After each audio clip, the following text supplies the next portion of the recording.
All right, it's time to talk basketball with Jay Salviati, editor at thepeachbasket.net. He's Steve Purciello, longtime educator, vice principal, high school coach, and athletic director. And this is the 13 Rules Random NBA Thoughts Overtime podcast. Steve and I, during the offseason, have been discussing NBA stars from the 60s and 70s with someone who watched them play, that being Steve. It's been a great offseason, in addition to discussing some of the greatest players in NBA history, including Will Chamberlain, Sam Jones, Rick Barry, Pistol Pete, Bill Russell, and very many more.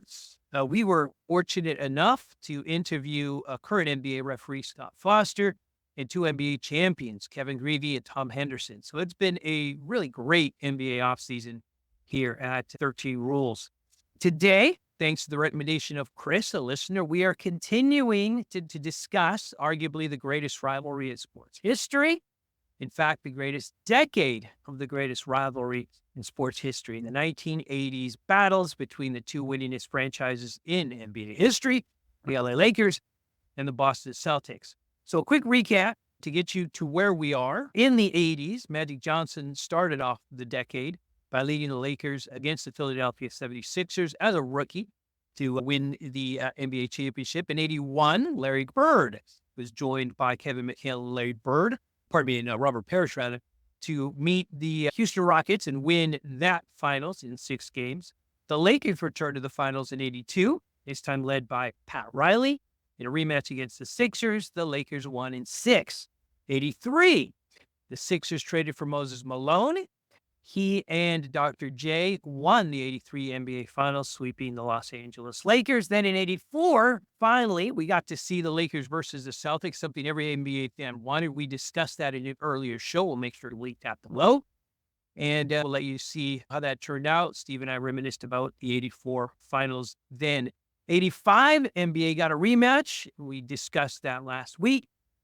And then we got to 1986. Now, Lakers fans look away. In 1986, Ralph Sampson kept the Lakers from joining the party against the Celtics, which would have been wonderful for NBA fans everywhere to see that matchup again. The Boston Celtics made it. Lakers did not, thanks to Ralph Sampson and his hook over Michael Cooper. Arguably, I think, probably the best, if not one of the best Boston Celtics teams ever assembled. They beat the Houston Rockets in 1986.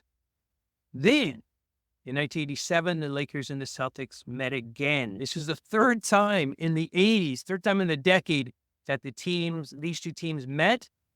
And it's interesting to note that from 1980 through 1989, one or both of these teams were in every NBA Finals. So undeniably the best two teams in the best decade, great rivalry. This is their third matchup. Lakers have one win. Celtics have one win. Let's see who takes the rubber match. So before we get into it, we're going to take these one game at a time, talk a little bit about what we remember. Steve, 1987, 1986, really. First, let's start there.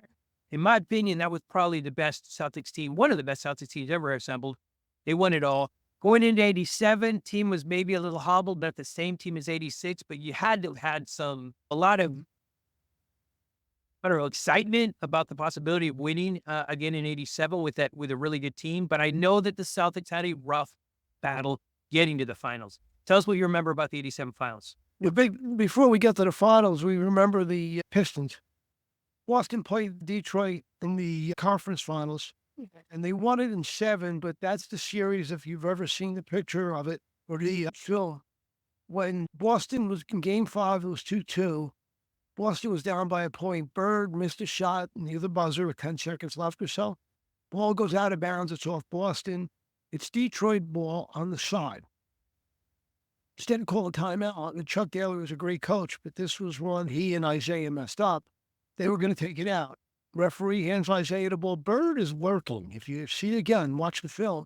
He's working. The pass goes in. Bird steals it. Dennis Johnson cuts to the basket. He gives it to him.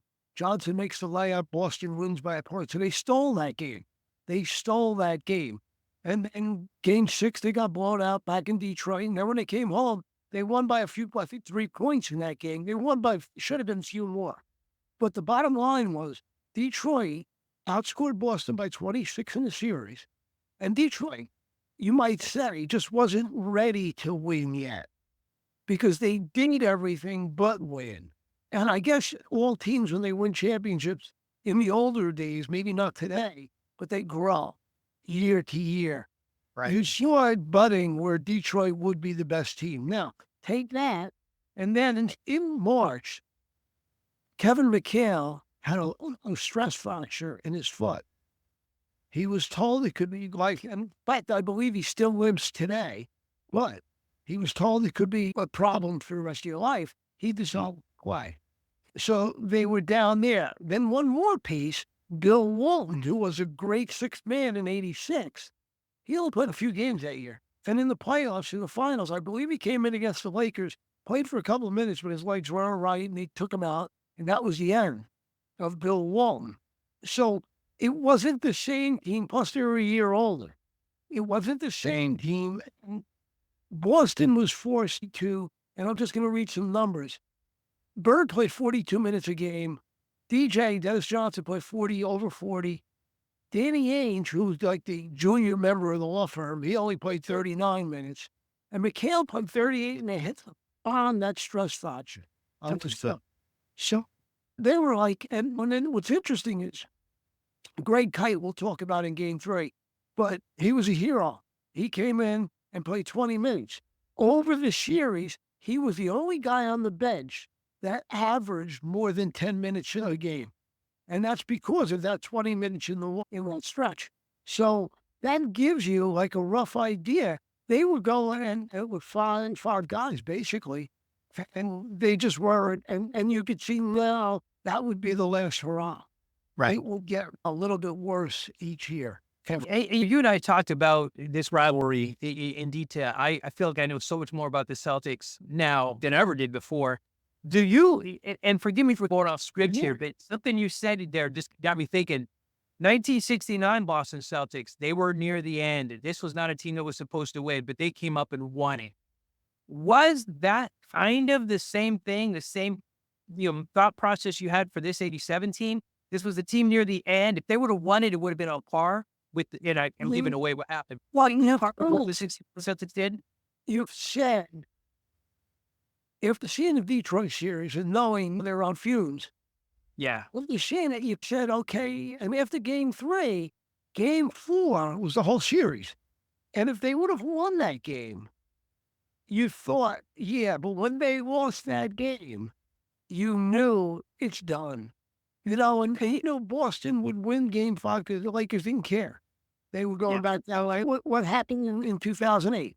Same idea. And so and I've got something to say about game 6 later.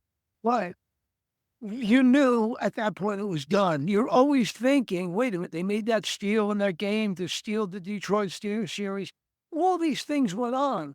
So you said, maybe there is a miracle left here. But you knew. And then when it was over, you knew it was over.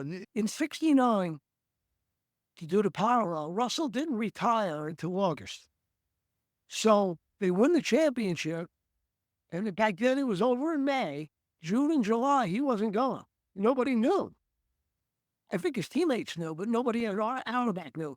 But nobody else knew. So he held out this hope that this guy keeps winning, even though they weren't real good last year. Maybe. But then once he was gone, you knew that dynasty was over. Just this one. Yeah. Yeah. It's tough. You enjoy when it's happening, and it's really tough to see it. And the Boston Celtics limped into the finals, but they were there, and they're dangerous in the finals. The Lakers had an easier route, right? They swept the Sonics. They were rested. So game 1, kind of not an unexpected result. Let's take a look at these games one by one, and we're excited to talk about game 4. Steve called that out. Probably one of the best games between these two teams. Go ahead. Before you even go there, understand, the Lakers won both games during the regular season. Boston won 59 games, which isn't bad for a beat-up team. Sure. LA won 65. 65 is in rare. And so it shows how great they were that year. And that sets the scene to make you realize, if you're a fan, the Lakers are the favorite. Let's take a look at what happened in game 1. We're going to pull up just the box score to make this a little bigger for those of you watching.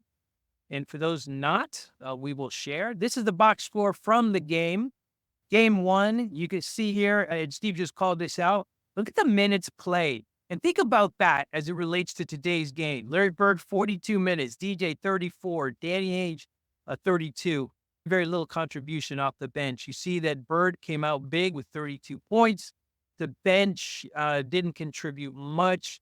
I see a lot of minutes for Greg Kite, Connor Henry, which is an indicator that there probably wasn't good They results. got blown out. They were Beat with Celtics. Yeah, let's take a look at the score there. 126, 113. Which again, keep in mind, right? The Lakers came in, rested. They had swept the Sonics, the Seattle Supersonics, and Boston just went through a very tough 7-game series.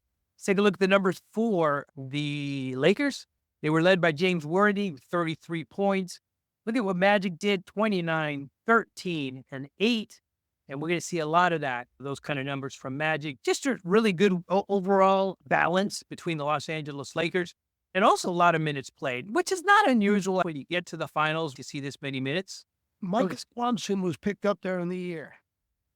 Kareem was 40 years old. Yeah. So suddenly, 34 minutes is a lot for a 40-year-old man. But suddenly they had somebody they can use in the 5 and get Kareem the rest he needed, which was a very significant move that they made. Oh, I see they have a new Rambus. It's AC Green. I forgot all about that. 5th man on a basketball team was AC Green. Oh, come on. AC Green was a better basketball player than Kurt Rambis, yes? It's like picking between Jerry Sheesting and Connor Henry. Okay. Come on. Let's think about that. All right. Oh, yeah, listen. I understand what you're saying. They needed 5. They got You've got a bit better. You've got Worthy, Magic, Kareem, and Byron Scott. I think I could have been the 5th guy. I'm 70 years old. I would have paid to watch that. Undeniably. I would have just, come on. Wave the towel. Liam Cartel. That's right. Was it everyone? Yeah. All right. The Lakers took the lead 1-0. We're feeling pretty good about things. Let's take a look at game 2. Now, keep in mind, these two games they were in LA. What do you remember about this one? This was a fight. They would have stopped it because it was just terrible. Yeah. 141, 122. You see the score. And we look at the second quarter, and I remember halftime, I just said, I'll watch, but it doesn't look good. So you knew. I think Cooper had a big game in that too. Yeah. Let's talk a little bit about Coop, because you keep in mind that the 3-point shot had been in the NBA now roughly 10 seasons or so. Just really not embraced, quite honestly. But then you saw players like Larry Bird who were starting to shoot it and make it. You saw the value of it, right? Michael Cooper, only NBA player to play in the All-Star dunk contest, compete in the All-Star dunk contest, and the 3-point shot contest in the same All-Star game, was a pretty good 3-point shooter. He had himself a game. 6 3-pointers in this game, a playoff record at the time. Magic Johnson contributed 22 points. 20. I think my notes are wrong. Let's take 11. 12, 13 guys. 13. Yeah, I'm hearing Steve. Here's Steve. Sorry. But yeah, this was a blowout. This was a blowout. You can see that. Interesting. Laker fans today might notice Wes Matthews and think, what the heck? Wes Matthews was just on the Lakers not so long ago. This was Denver, but he was on the Lakers. By the way, look how many threes the Lakers took. That's a lot. 32 attempts. Go back and see what Boston took. We've said 11. No, they took 3. Where are you getting 32? Oh, I looked at free throws. And I was going to say, well, back and look at 8 3-point shots attempted. Boston attempted 1 to 7. But that gives you a flavor of what the NBA was like back in that time. Right. It was more physical and more post-up basketball that worked off of that. That's what made McHale so good also. But it was a different game, I guess. Boy. Yeah. Well, I'm pointing out. Look at the minutes you bought. There wasn't a lot. They played a lot of minutes in those other games. We're close. Yeah. In a way, Boston got a little bit of rest. because they didn't show up in game 2. They had to travel to get back to Boston for game 3. Let's take a look at how things went for Boston there. Here, one other piece I want to just mention about Michael Cooper. He's just getting inducted into the Hall of Fame, I believe, tonight. Oh, it's very interesting. And it's a side thing, but we can have a discussion about he was a very good role player. Does a guy who is a role player and is tremendous at it, does he belong in the Hall of Fame? That's a very interesting discussion to have because the Hall of Fame has always been about the stars of a team. Yeah. And Cooper would be one of the first in modern times, I think, role player. Yeah. Yeah, and listen, no argument from me. If you listen, I'm in LA. I was surprised to hear that Coop made it. Definitely deserves a jersey up in Staples or Crypto. But Hall of Fame seemed like a stretch to me, I'll admit. I'll give you one other one I just thought of. Shaq Sanders. I don't know his game. He was a defensive forward. Went to NYU, but which not many guys in the modern times go there. But the point being, he was very defensive, not a great shooter, and usually just he was there to guard. But he made the Hall of Fame. He was a role player. Defensive players have made it. I think of Ben Wallace, right? Phenomenal defensive player, not a great shooter, but he made it and he deserved it. But Cooper was. Yeah, different though, right? Because Ben Wallace was a starter. He was a starter, right? He was not a starter. So again, yeah, you can make that argument. I would have no problem with it. I'm a big fan. I think I've told you of Norm Nixon, right? Earlier in the area we're discussing. And he not only is he not in the Hall of Fame, his jersey's not even in the rafters at Crypto, which it strikes me as odd. But, again, big fan of Coop. I literally met the guy, shook his hand, and love his game. But yeah, I agree with you. Hall of Fame's a bit of it. It's an interesting argument. It's an interesting argument. Yeah. Well, look, let's take a look going back, right? The Celtics are down 2-0. And this is a proud team. This is a very good team, but we know they're a little hobbled. They came back and won in Boston, 109-103. Let's take a look at the line and then take a look at the box score. Lakers got off to a big start. Boston responded in the second quarter. They kept it up in the third and just held off the Lakers in the fourth. That's just going off the numbers. Do you have any memory of game 3? Right, Kite. The great Kite game, yes. 9-4 was the bench. Parrish was in foul trouble. For 20 minutes, he didn't score because he could never shoot. But he had 9 rebounds, I believe, and really played well. And just, really changed the tenor. And I remember the fans in Boston and the Garden just go crazy for him that game. And in fact, after that game, like the next year or two, he still got a big hand because people remembered that game that he played. He's really had an undistinguishable career. But yeah, that was interesting. And also look at the minutes on everybody. Parrish was in foul trouble, but look what they had to use. Everybody played over 40 outside of Parrish. And so this is what they were doing, trying to just get by and hold on against a better team. Yeah, and so much credit, right, for this team. If you're a fan of sport and you see a team that's hobbled, right, you see a boxer who's just getting beat up, right, but he just comes up, gets a punch in, and then all of a sudden wins the fight, or at least the round. Boston won this round. It was a pretty impressive comeback. Because you knew, and Larry Bird said, right, we lose game 3, it's over. It's over. Nobody's ever come back, even to date. And Larry Bird, I read a quote somewhere, he knew the importance of game 3, and he got his team ready, and they did what they had to do. Bird himself not only talked the talk, but walked the walk, 30 points. McHale, 21 and 10. Look at the Wells game on the Celtics there. That's the game he tried to play. Go on. Yeah. He was hurt most of the year. I don't remember how many games he played, but he was hurt throughout the year. This was the 6th man of the year before. Yeah. If he were healthy, who knows? I doubt that. Who knows? But it changes. It changes things. But he got his name. The box score, got a rebound and a foul. So that's he was standing though when he got off the bench. Remember and all that, hoping that this guy can save you. That didn't happen. Yeah, I guess they were waiting for that Willis Reed moment, but it wasn't there.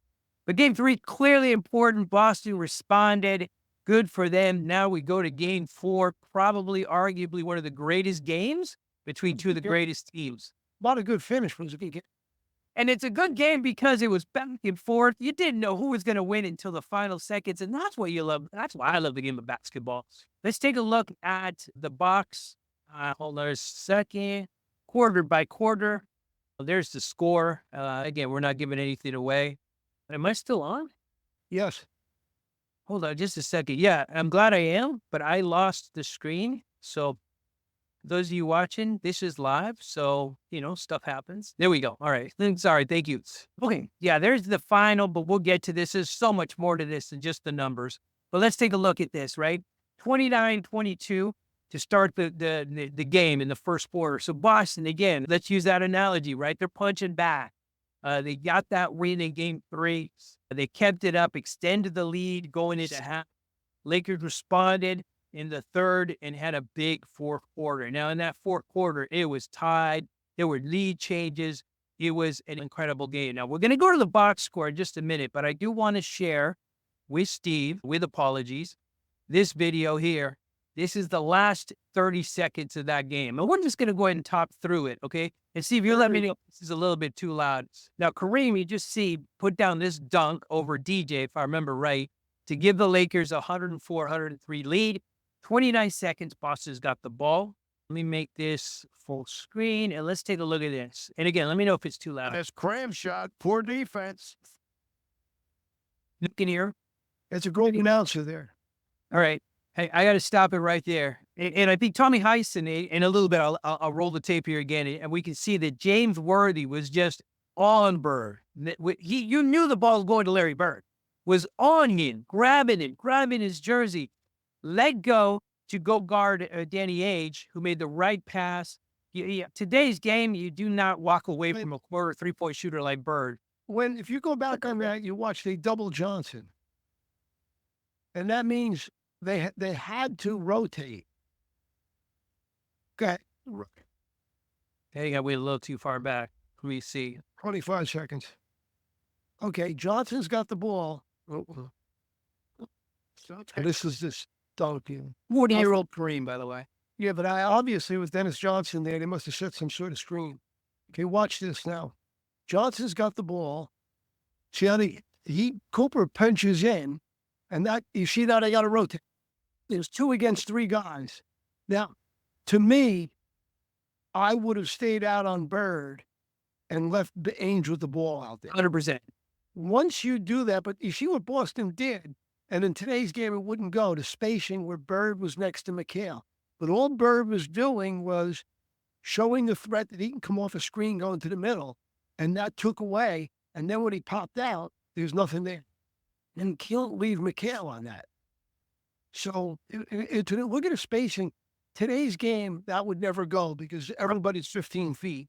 Right. So really an interesting sequence. Undeniable. So fun to watch. And it's not grainy. This is good video, right? Listen to Tommy Heinsohn talk about this, and they'll show a little bit of highlights around James Worthy, just his guarding Bird until he had to let go because of that double team. No, well, they jumped to Ainge. That was the end of the play. Yeah.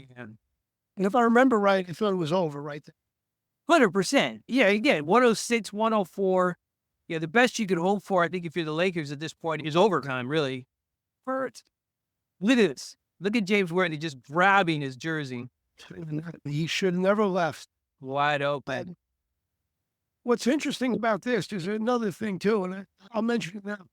There was only a 2-man refereeing team then. So you're going to lose a lot of that. The third guy, which is called in the C, he would be able to look off the ball at them.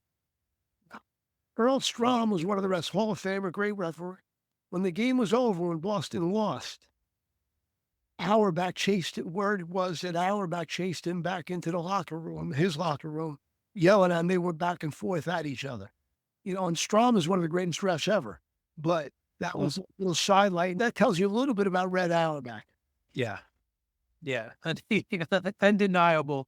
We could do a whole show on. I'd love to do a whole show on Auerbach. A lot I don't know. Let's take a look at how this game finished. We all know, but it's fun to watch it anyway.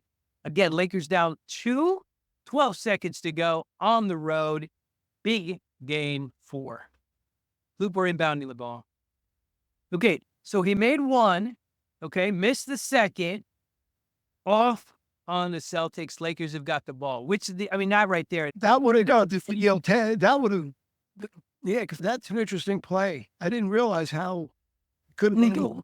Let's take a look at what happened today. We would spend the next 5-10 minutes looking at every angle, every review, saying whose fingertip touched the ball. In this era, the call was the call. It's over. Yeah. And so Celtics fans are worried now. Laker fans are hopeful. You've got the greatest point guard in his prime. He's going to have the ball. He's going to make the right decision. I watching, and this is the one time, right, Steve, when we've talked about these games, I had a vague memory. I remember this game. Oh, yeah. I remember watching this game. I remember, and I'll tell you what I was thinking when we see this play out, because I did not think it was going to finish the way it did. Smart time. Well, let's let this play out, and then I'll share my thoughts. No, baby, no. If you notice, they got McHale on him with the bad foot. The other interesting thing was you would think he would have taken away his right hand, and he didn't. So he gave him the right going to the basket, which percentage-wise, he's going to score more going right than left because he's a righty. They pop him off the screen. So go ahead. No, go ahead. I'm sorry. They pop him off the screen, and you see now you got those two. McHale, I guess McHale was guarding him throughout because Parrish is staying down there with Jabbar. Birdie's playing the ball to the middle. And if you look over on the other side with DJ, I guess that's, and you know what, that pass might have been there also. But you go to Johnson and let things happen. Yeah. That's the right play. You give it to the guy who's going to make the right decision, right? Let's take a look at this here real quick, because it shows, but then pops back. Right. Look at McHale's position. So he's giving the right hand. Again, if Parrish, if they're talking, I don't know what was going on, he would have been saying, you got a big guy behind you. In other words, he's going to run right into him. And that's going to open up an avenue for either Johnson going to the hole, and he can always dish to Jabbar. He always has to jump out. Okay. Let's stop it right there, because that's exactly what I thought. I'm going to see if I can find this right one time. Look at this, okay? See, there's a jump. See, look how open. Yeah. Look at the way. First off, Magic Johnson in the entire season never made this shot. Never took this shot, never made this shot. Never saw him make this shot. Now, after this season, this became a part of his game, and he might have taken one or two, but this was not in his arsenal, okay? The baby up. I thought, watching this game live, this is going to be a hook pass to Kareem. It is wide open. Kareem is wide open. There's literally nobody in his way. This is a nice little lob pass to Kareem for the dunk. Instead, he took the shot. I could not believe he took the shot. I could not believe he made the shot. Let's watch it one more time. And there was three guys around him. Defending. The game's not over yet. No, and that's what's exciting about this, right? Now, if Boston's got the ball, they're down by one. They've got the greatest shooter in NBA history, one of, and he gets off an incredible shot. Let's take a look and watch this. And I remember watching this live, just freaking out. Let's watch it. He didn't switch out. McHale and Parrish awning, unreal. He was guarding him. He wasn't switched out. He guarded him because in that series, if I remember right, Danny Ainge guarded him early, and Johnson was just going to town on him. So they had to come up with somebody bigger, and that's when they used McHale against him. And Kareem, he didn't get the pass, but he was there in case that shot missed. All right. It's really hard to see a happy Pat Riley. Watch, what a great play by Bird. What a great pass. How does Larry Bird miss that shot? Unbelievable. Such a great look. Huge mistake by the Lakers. They got lucky. Because that shot goes probably 8 out of 10 times. Well, I thought what Bird did to get open there was just, I don't know why they played topside on him. Because he's going to go back into the corner, and you want to take that away. You're playing straight, but that's... Let's take a look at it again. Topside means he's playing closer to the ball, the defender. And that means Bird naturally is going to be able to release and go back to the baseline. Not this one. What are we seeing? This 23 times? I'm sorry. I can't control the. You only get 2 points. You don't get 8 points because you played it 4 times. I'm surprised Jabbar didn't step out and try to take Mikhail's screen unless he figured he was wide open. And watch how Bird comes up. Watch this. I mean, why is he on top of him? Yeah. Well, it just makes no sense. Was that worthy? Yeah. He was lucky, very lucky on that. Very lucky. Very low. This makes no sense why you would top him. Let him get the ball out of 40 feet. And, and hope. Very interesting. Undeniably a mistake, but one of the greatest NBA basketball games that you could hope to watch against two of the greatest teams to play. And the Lakers survived. The Lakers survived. They got lucky. They survived. They're now up 3-1. And the reason we spent so much time on that particular game is because that was the series. Really, Steve made the point as we were prepping for this, right? The next game in Boston, the Lakers didn't much care. If they won it, great. If they didn't, that's okay because they know the next game is in Los Angeles. And yeah, they played like they didn't care. Boston took it 123-108. Again, to their credit, Boston still has to go out there and take the win. They did, even though maybe you could argue that the Lakers were particularly motivated. 25-25 at the first. Boston took control in the second and really didn't let up. They won the game. Let's take a look at the box score for the winning Celtics.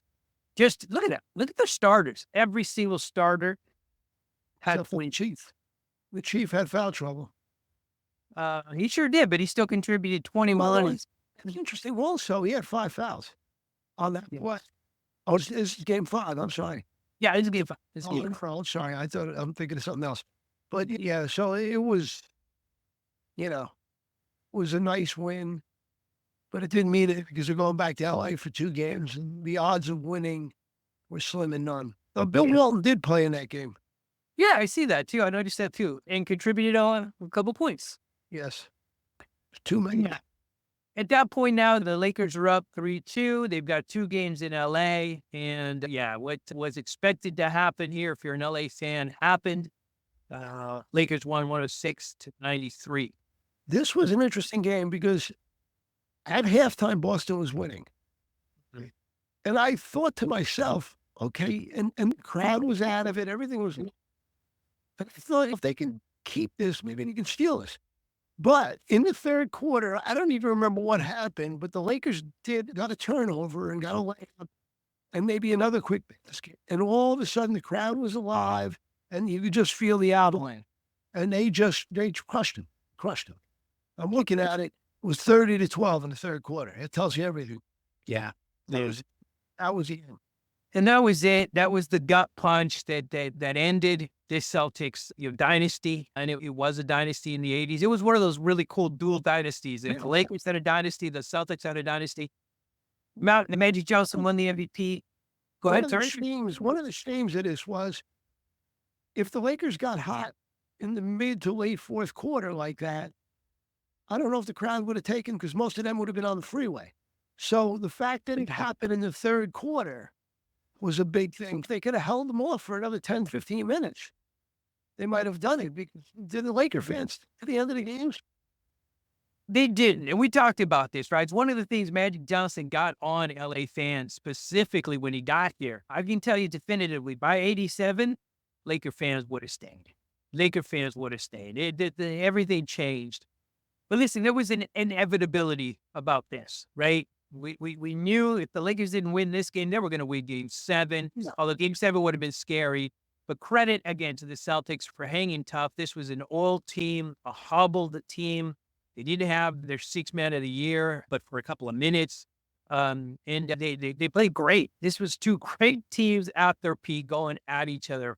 Magic Johnson won the MVP. In this game, he had 16 points, 19 assists, 8 boards.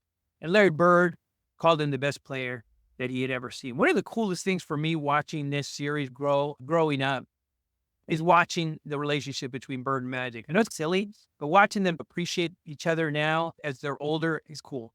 And hearing Bird call Magic out that way after this, I remember it was neat. That's an interesting thing, and a very interesting thing. And Magic is very accessible and everywhere. Yeah. So the fact that he was one of the greats, people don't realize it. Bird is very inaccessible and nowhere. And so when he comes around, everybody's, wow. It's a really interesting thing. I guess what it says is the more you're out of sight, the more you're appreciated. Wow. Think about that because, again, Jason Tatum at the All-Star game met Bird for the first time. He was so excited about it. And I'm sure he's met Magic numerous times.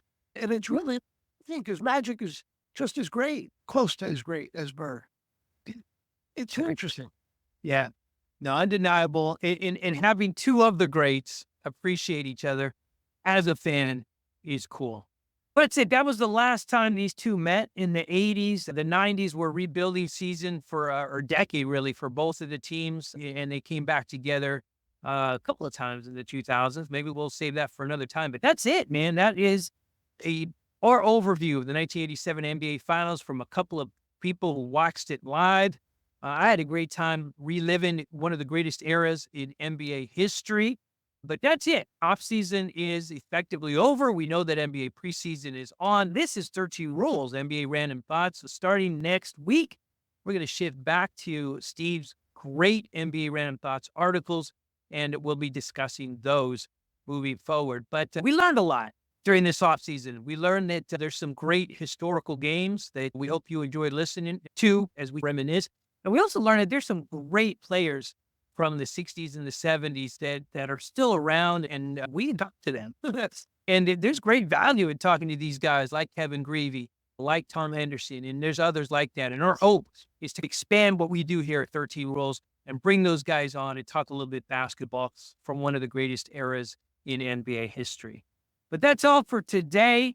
Thank you so much, as always, for joining. Please subscribe, all that comment, all that stuff matters.